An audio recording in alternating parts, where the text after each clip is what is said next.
Each year, Microsoft Research hosts hundreds of influential speakers from around the world, including leading scientists, renowned experts in technology, book authors, and leading academics, and makes videos of these lectures freely available.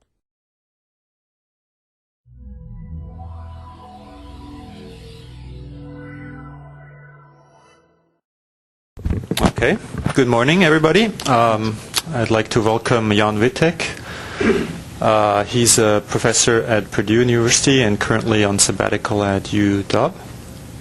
And he's going to talk about atomicity, and that's a topic we're all very interested in. Sure. Thank you. Hello. This talk is indeed about atomicity, but in a slightly different context than what many of you have witnessed. It's in the context of real-time systems, and in particular hard real-time systems. So what we're really interested in is to try to answer to that particular audience and provide abstractions that fit their needs. So I guess I don't need to belabor the problems of log-based synchronization. I'll only say that there's a number of ways. So from a correctness angle, there's a number of ways you can get your programs wrong. And finally, from a software engineering point, if you're building large component systems, which is getting to be the trend in real-time systems, so we have the software we are building on our little planes have a couple of 100,000 lines of code. So modularity and software engineering issues are important, and being able to reason modularly is also essential. So log-based synchronization doesn't give you that. More specifically, in hard real-time system, there are two things on top of this list that you have to worry about. One is blocking time. How long, at worst case, will a critical section, a lock, be held? And that may determine whether you will meet your deadlines or not. And priority inversion, dealing with the fact that you can have inversions in the priority of your thread if a high priority thread has to block for a bunch of lower priority threads. And so the typical solutions in the hard real-time community is one, blocking time. Well, make your critical sections very short, which works in old-time systems where the code was a couple of thousand lines of code. In the code we've seen written by Boeing, for instance, you have 100,000 lines of code with 600 critical sections. It's written in Java. There are method calls. What are the chances that you really understand what is going inside one single critical section? They're very low. For priority inversion, well, there's a number of priority inversion avoidance protocols that have been designed and analyzed in the literature. Priority inversion, priority inheritance is one, priority ceiling, emulation, and they have all their advantages and disadvantages, but still they build on lock-based mutual exclusion. So what we are trying to propose here is the idea of preemptible atomics. So it's a form of it's essentially a concurrency control mechanism that's been inspired by all the work on transactional software memory. And what we want to offer is both atomicity and strong isolation. So the importance of strong isolation is we want to give you the guarantee that if you're executing an atomic block, there is no way you will witness anything done by any other thread, even if that thread is not in an atomic block itself. And the preemptible part comes in because we want to have the property that if a low priority thread is within an atomic section, we can interrupt it at any time and let the high priority thread execute right away. And I should say the target for this work is real-time systems which are still predominantly uniprocessors. The real-time community is fighting hard against multi-chip, multi-cores because they don't understand how to schedule, they don't understand how to predict worst-case execution times. So for now, this is quite fit for that world. So here's an example. So this is a bit of code that we took from a real-time Corba orb written at Irvine. And it uses synchronization quite extensively. Let's see, so what are we showing here? Showing bits of two classes. One is a thread pool lane, which has a method for executing a request. And what this method does is, well, it synchronizes, so we make sure that on the thread pool object itself, to make sure that there's only one at a time. Then it will put the request in a queue in some cases. So it synchronizes on the queue to make sure that the queue and some internal state are in sync. Then there's a class Q here, which has its own little synchronization object, which is a field of the class, and it's allocated dynamically. And when you try to unqueue something, it grabs the lock on that synchronization object. So we have here locking on 3 levels. So there are 3 different objects being locked: the thread pool, the queue, and the little S objects inside of the queue. So there's 3 opportunities for deadlocks. If you pick them, if you acquire the locks in the wrong order, you are obviously going to get, or you obviously face the problem. Yeah. Deadlock, yes?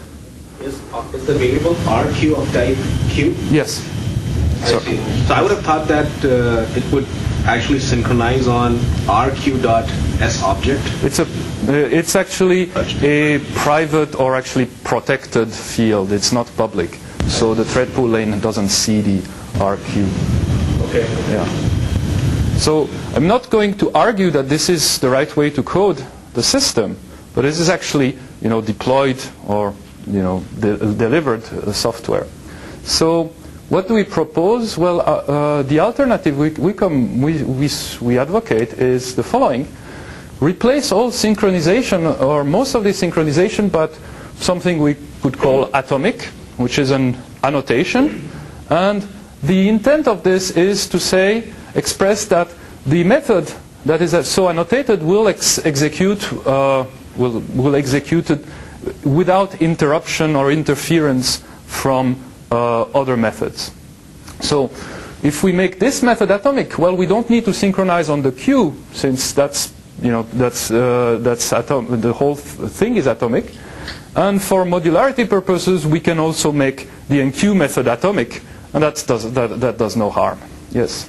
Just as a detail, is atomic always at method granularity? No, we can have it at block also. I just noticed that previously only part of the queue was actually right. protected. So we could have it at block. In this case, the get node here is really in line to a field access, so it doesn't make much difference in practice. But yeah. Right. So that's what we want to yes. No other method is executing. Do you mean no other? Thread at all executing anything? Right. So the appearance of not being interfered by, sort of strong isolation, as opposed to, if I just go here to, for instance, the work of Harris or Welk in Java, where they had a weak form of isolation, where threads that were not in atomic could actually interfere with a thread within an atomic. So yeah, there's does that? Yes. So there's been a lot of work on software transactional memory and a little work in real-time systems. So there's been work by Burchard on mutual exclusion for uniprocessor, but it was very restrictive in the sense that it didn't deal with undos. So you could really do only tiny stateless sequences. There's been a lot of work in the real-time community on non-blocking algorithms, but there you really have to roll your own data structures. There's no language support, and essentially you have to prove correctness each time. And there's also been recent work on atomicity in Camel, and this is quite similar because they target uniprocessors, but they don't have real-time guarantees, and as we will see a little bit later, actually doing it for Java and for a real-time VM is quite more challenging. So, in a nutshell, what are the semantics? So we say that we have an atomic annotation that will make the block B inside of the method execute logically in one block, one uninterrupted block. And since it's preemptible, we do allow this block to be preempted. And if preempted, we're going to claim that we're going to ensure that all of the updates performed within the block will not be observed by any other thread. And this is done by undoing all the memory effects. We can have nesting. In our case, nesting is simply coalescing of atomic regions. We don't have true nested transactions. And we disallow side effects, external side effects. That is, things that you cannot easily undo. As long as we can't undo the user, we'll have some of those. So one of the interesting properties that we show is if the block and if the task set is schedulable, we can guarantee there will be no live locks. That's a good property. What does that mean? What that means is there will not be a case where a thread gets repeatedly interrupted and never actually makes progress. We guarantee that if the task set is schedulable, everybody will complete and meet their deadlines. And we also can guarantee that there's no deadlocks, which is nice. So if you want to think of what are we competing against? We're competing against say priority inheritance locks in the real-time community.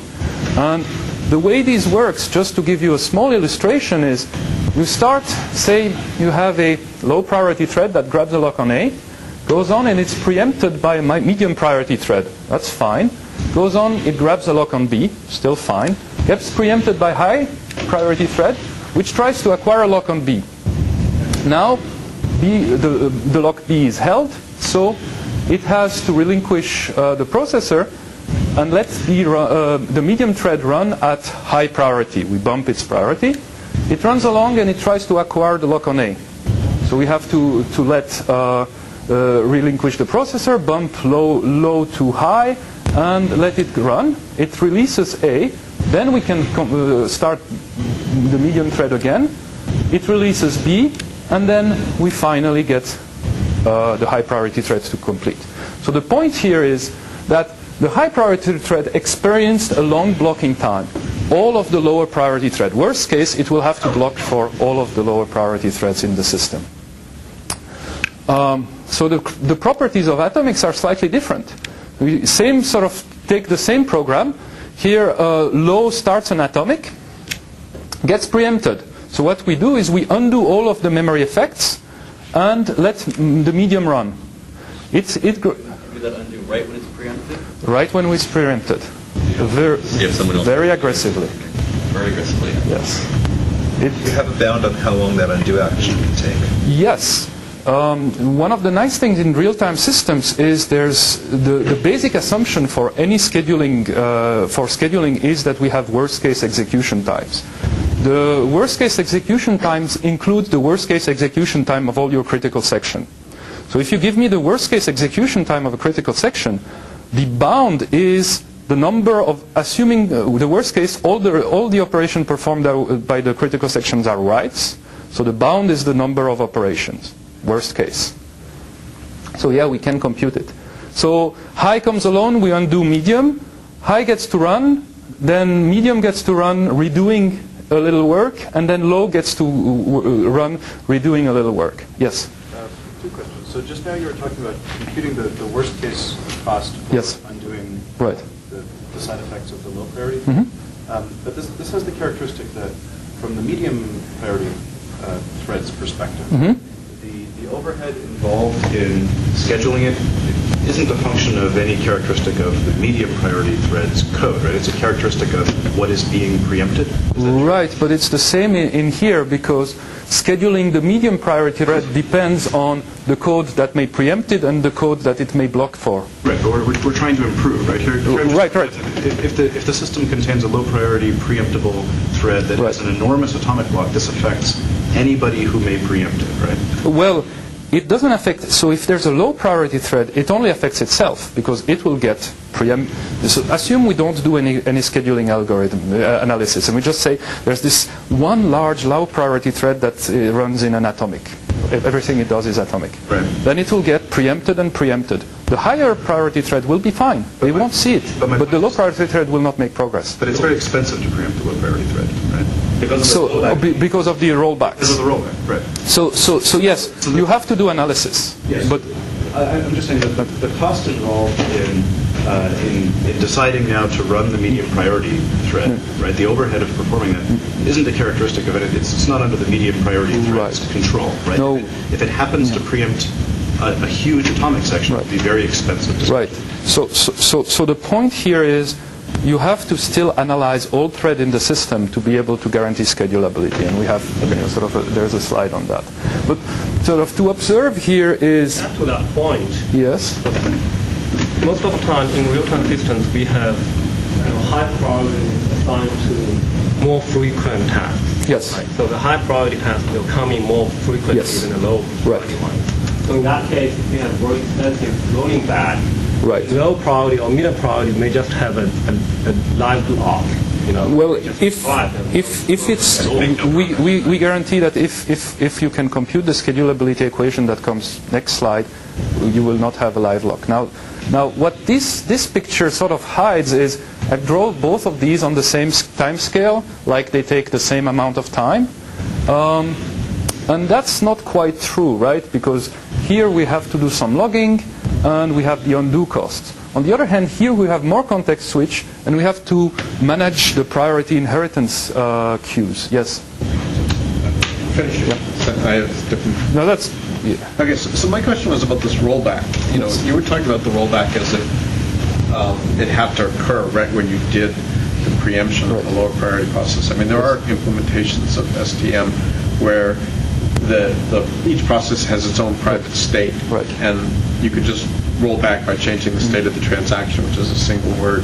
So let me see if that's not this slide that will answer this. Oops. So the reason why we do this, we have these eager aborts, is we can guarantee that a thread will at most abort one other thread per period. So the worst case cost is you'll abort one thread when you start, and that's it. And that means we can also run with a single log, which means sort of a better space usage.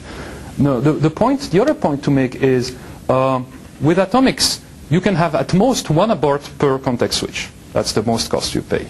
And we'll see in the evaluation how frequently that occurs. It sounded like your question was, why isn't the design that the low priority thread in that diagram is logging all of its changes privately, but in a way that isn't visible? When the medium priority thread... Okay, sorry. It just somehow sets globally observable states so that when the low priority thread later runs, it realizes that everything that it cared about got stomped on and it has to go roll back itself. And there the cost will be higher, because essentially you have to log reads. In our case, we only log writes. So here's the schedulability equation. What is there to say? Well, let's see. If you're familiar with schedulability of real-time system, it's pretty familiar. It's really what it's saying is, if I have a set of tasks and I want to know how long is the response time of each task, the time it will take to do its work, which is here represented by R of I for task R, then you have to first figure out how much is the worst case execution of the task. If nobody interferes it, how much work does it have to do? Then you have to find out what is the worst case undo time of a lower priority task. Okay? And then you have to add a formula which says how long can that task wait for higher priority tasks. So if I'm a task of medium priority, I may wait for the undo time of one lower priority task, and I may be blocked repeatedly by more frequent higher priority tasks. That's all this said. And the only thing we add that we have to determine, which we wouldn't have in a normal setting, is this U, which is the undo time. Here, W is the time. It's the worst case execution time of your critical section. And if we wanted, we can just forget this and make U equal W, and that's good enough. So, bottom line is there is a way to compute whether a task set is schedulable, and it's no harder or easier than doing it for a normal real-time system. So we haven't won anything here. What we've won now is it's easier to get your program correct. Okay? And here's some more arguments why we like this. And I'm not sure I want to go into this. Only to say that there is an alternative priority ceiling, which in the real-time community on uniprocessors has been shown that can be implemented without locking. But in Java, but for that you have to be able to set for every lock a priority ceiling.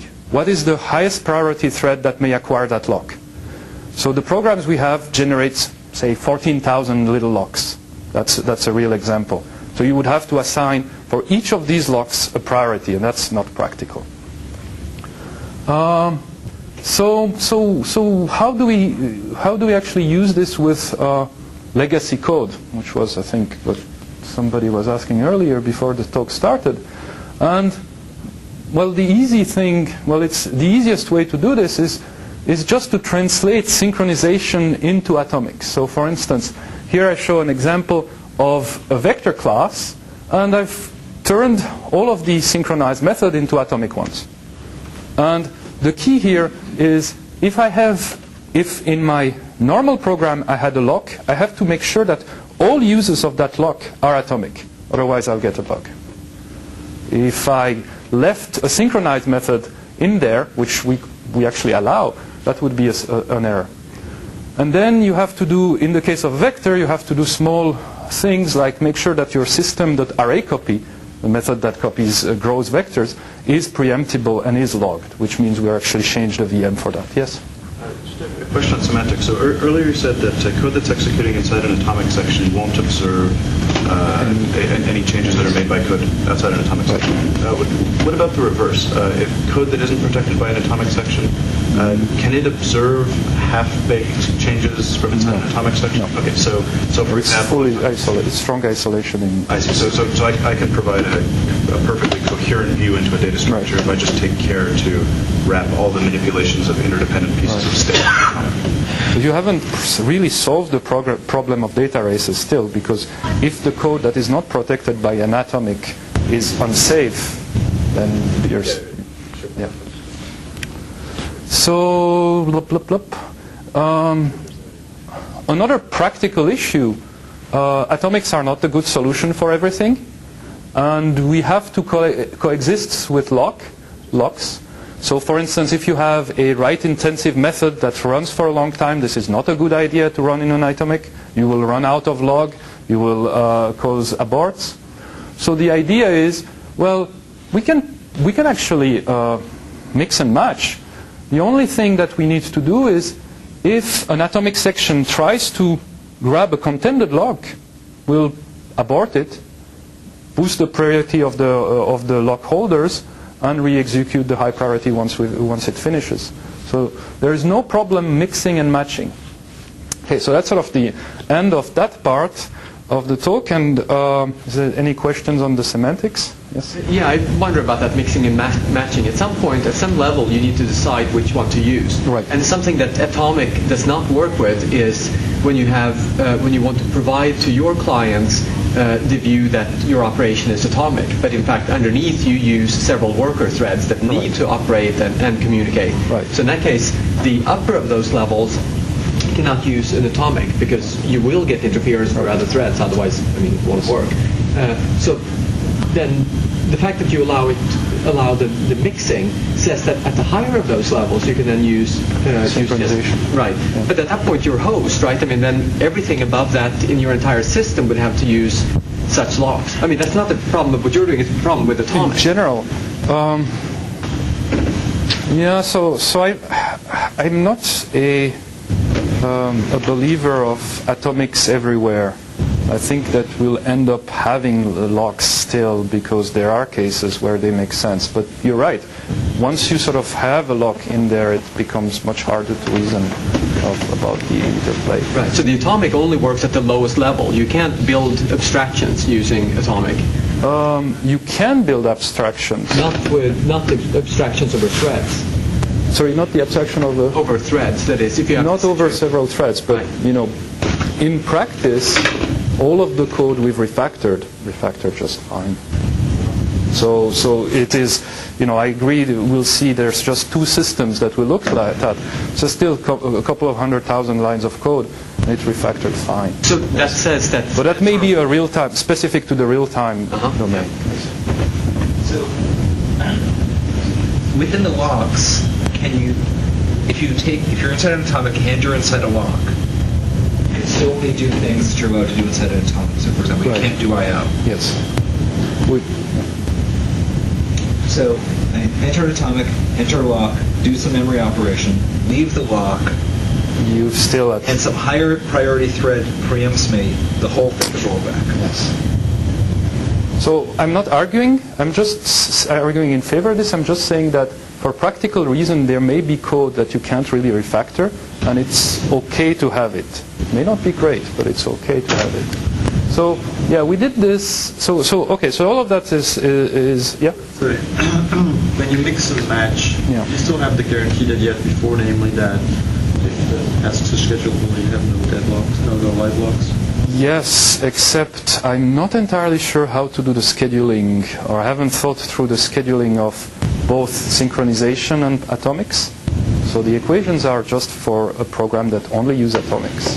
So you don't know whether the result works? Well, there's obviously another equation, but I haven't figured out what. I mean, it seemed lower priority. I think we wanted to show the RT community that we have some of the same basic features, and I mean, honestly, I wouldn't advocate mixing for the reasons that have been mentioned.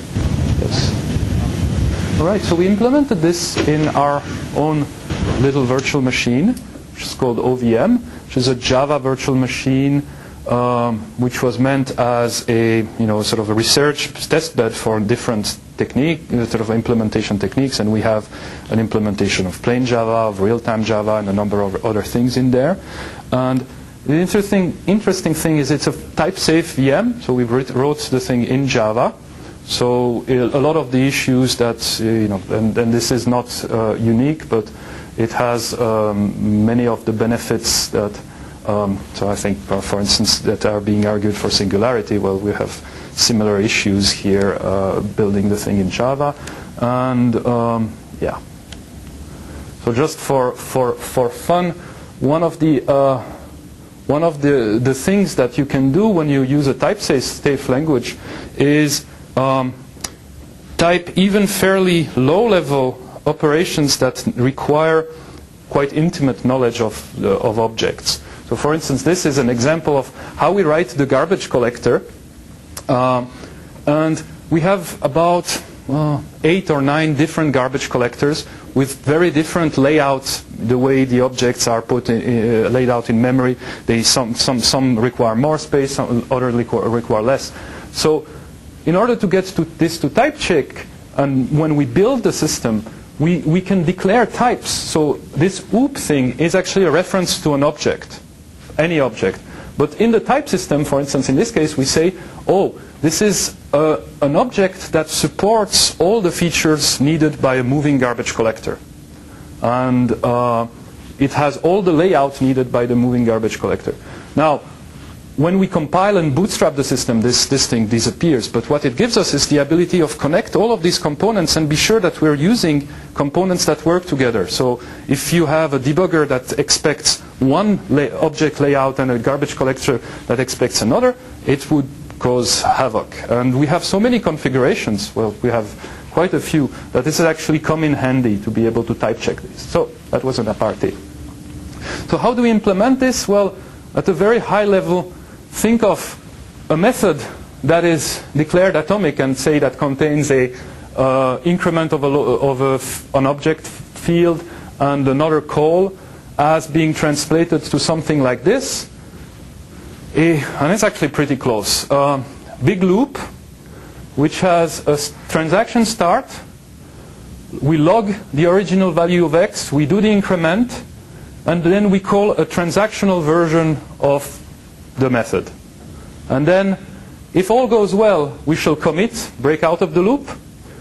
If things don't go so well, we'll just redo. And the actual undo is performed by the preempting thread inside of the context, the scheduler code. And for those who are, if you care about these things, this is actually not valid Java, because in Java, the finally block would be executed each time.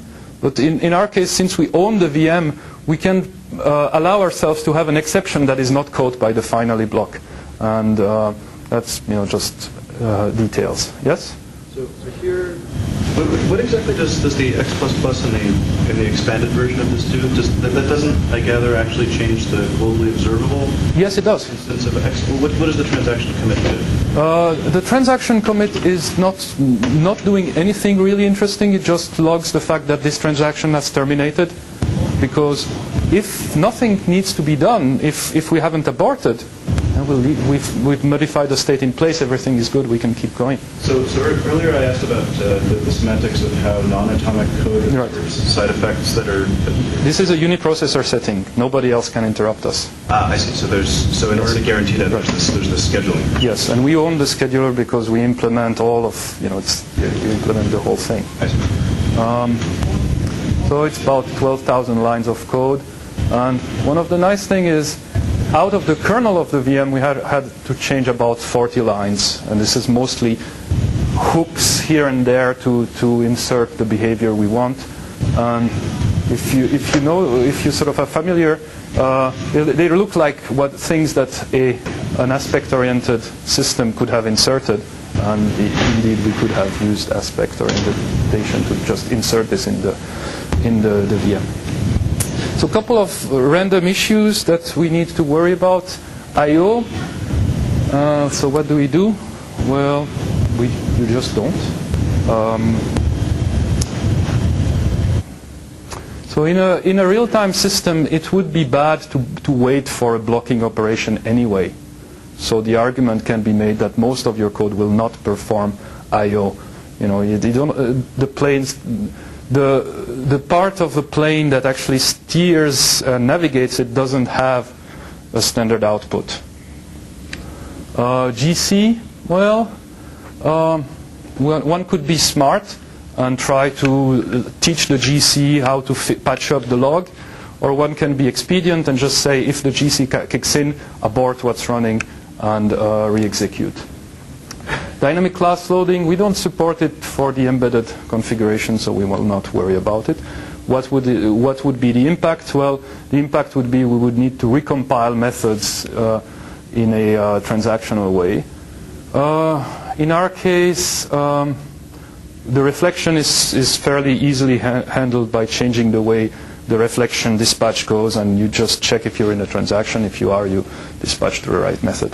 The second sentence in the bullet about garbage collection, does it mean that the garbage collection could be in progress and you have to schedule some high priority tasks, so you have to interrupt the garbage collection? Is that what it means? No.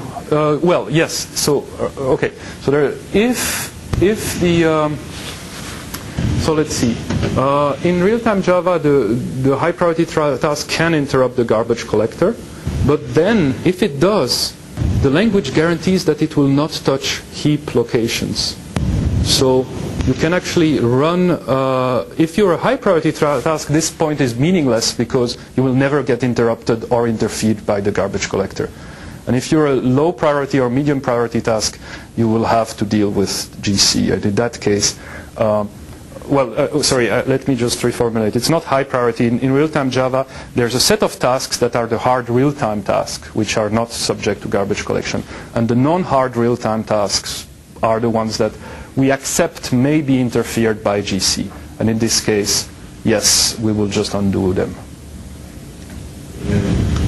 If I have a relatively long atomic block in some preemptible, in some thread that's preemptible by the garbage collector, I could allocate a bunch of stuff, have the GC decide that it's time to trigger the garbage collection, get rolled back, let the GC run, do it again, do it again, do it again, and my block.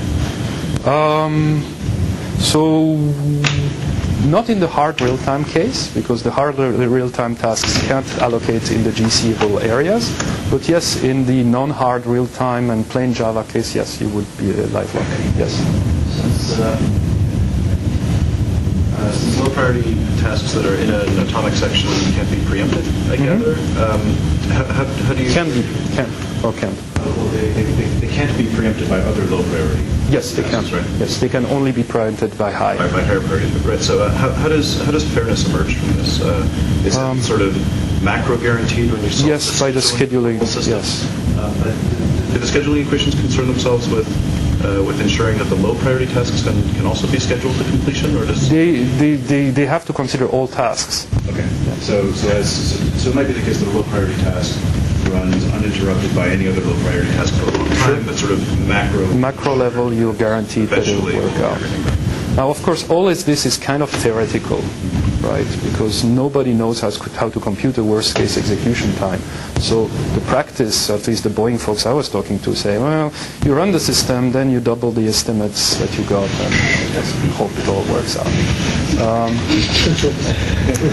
Okay. So, sorry. So there are 2 points which are, one, in region memory, if you abort a thread, you have to return memory that you allocated in the region. And real-time Java has a model of asynchronous transfer control, which is kind of involved, and essentially there are need to defer asynchronous interrupts. Yes. You mentioned scalability here.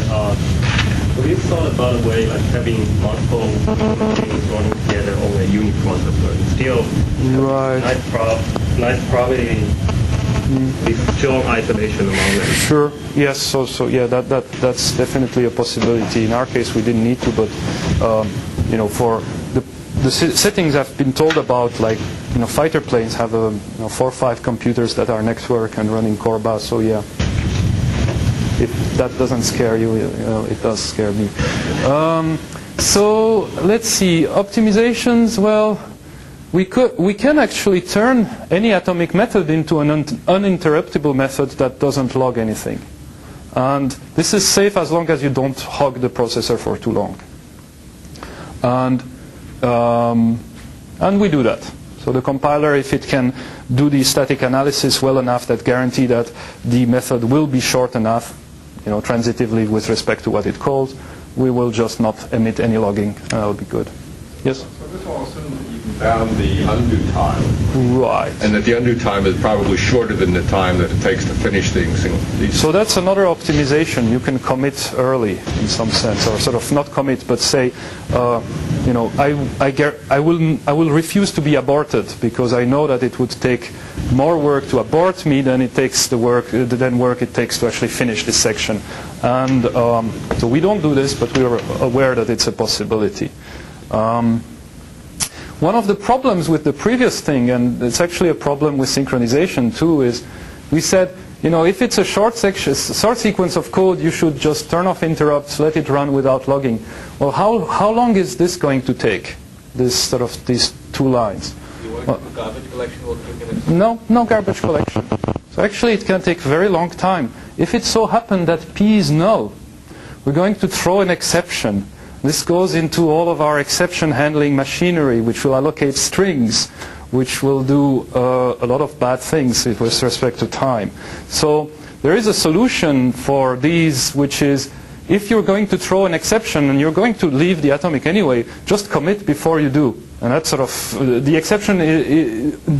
None of the work performed by the exception handling code is affected by mutable states, so you may as well. And there's a number of other things that we've. Sorry, on your last comment about committing when you throw an exception. Yes. That you can only do that if you know the exception Yes. is actually reached. Yes. Beyond yes. But you're saying you can program else.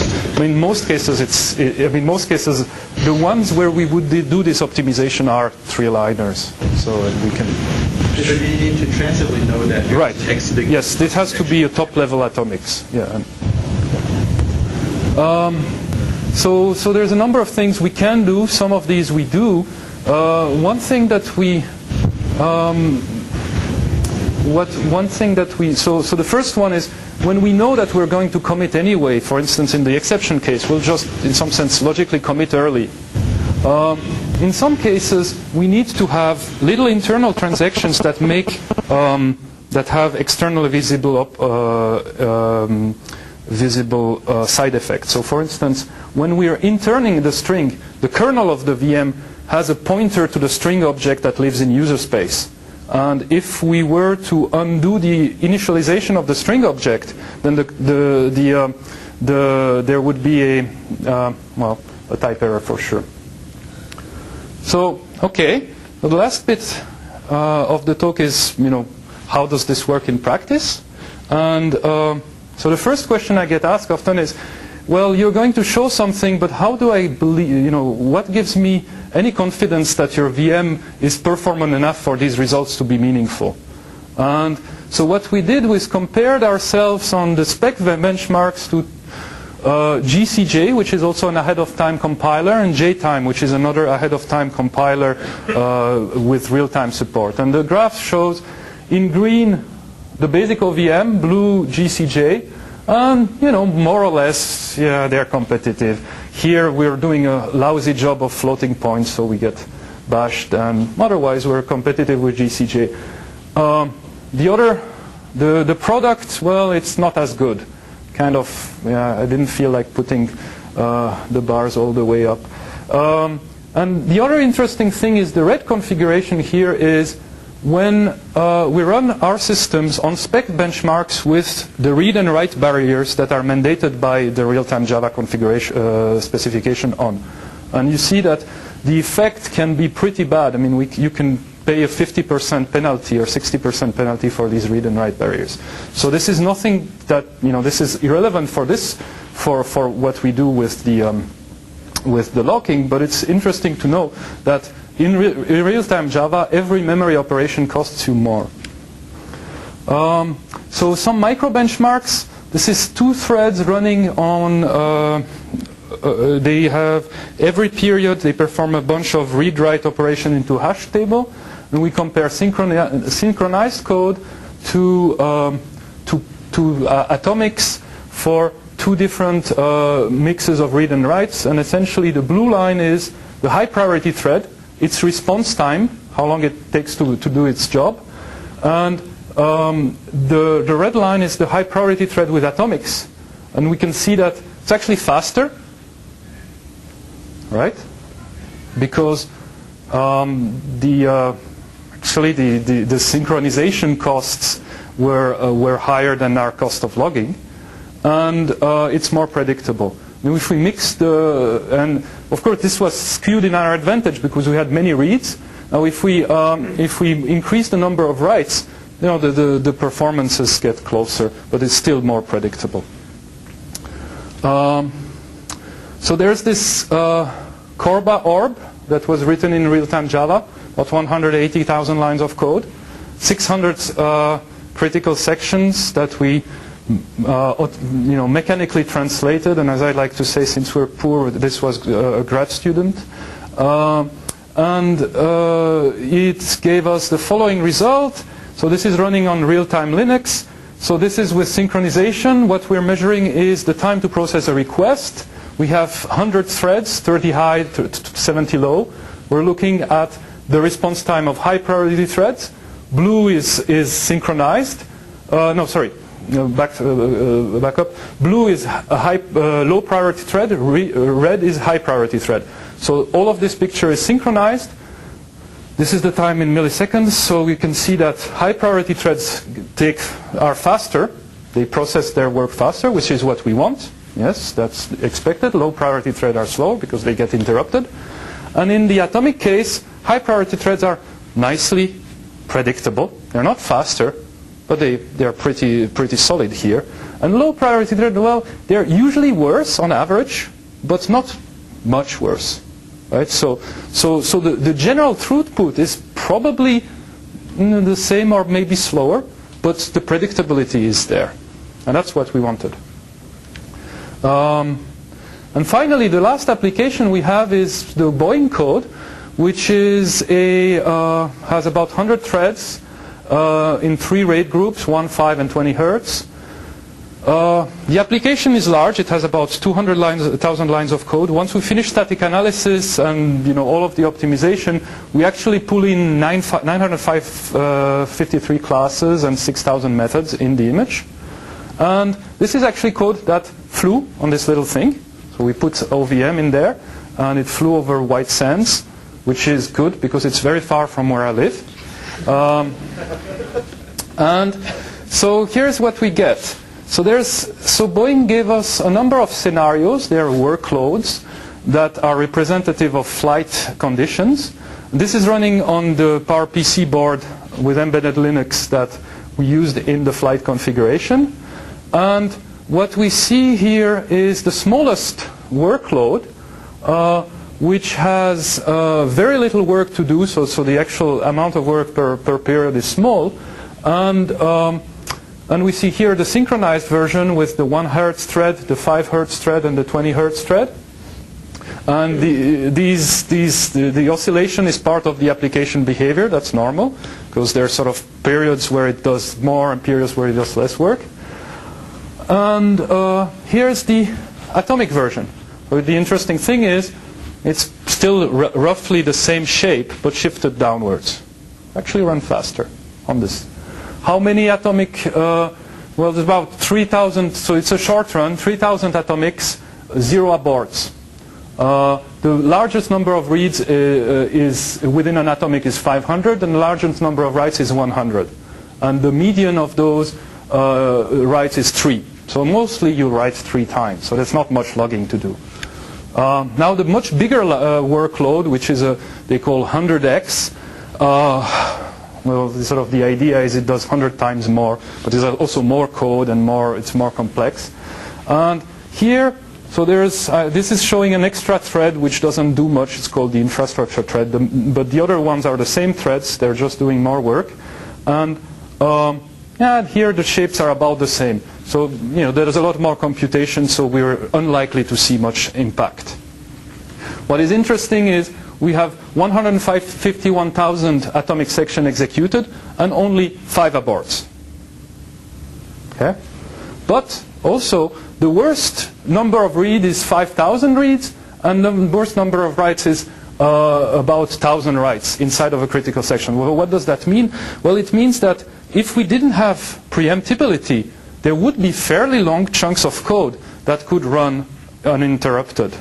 And so therefore, the preemption is, we believe, a good thing in this case. So, yeah, that brings me to the end. So what have I tried to argue? That transactional memory makes a very good fit for real-time systems. It's much easier to write correct code. It just works nicely. The overheads are small. In most cases, sometimes you even win performance. And no, I don't think it's a replacement for LUX, or at least not yet, and not until the hardware guys give us some support. But it's a good tool. And that's all I had. Just put a plug in here, and that's it. If there are any questions, I'd be happy to answer.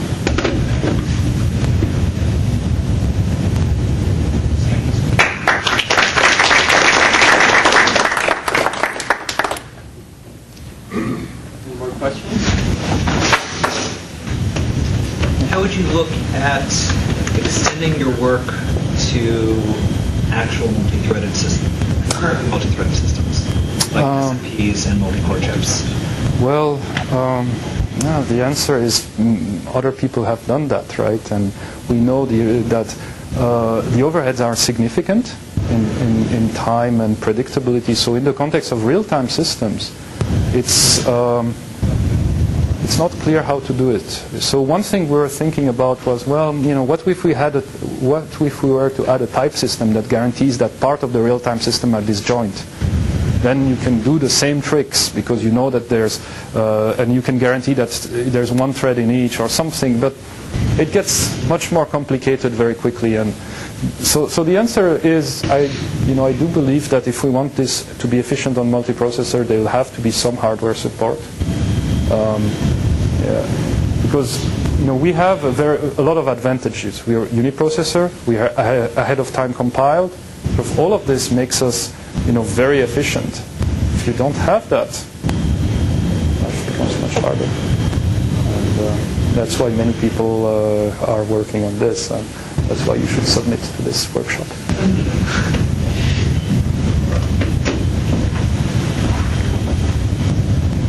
Thanks.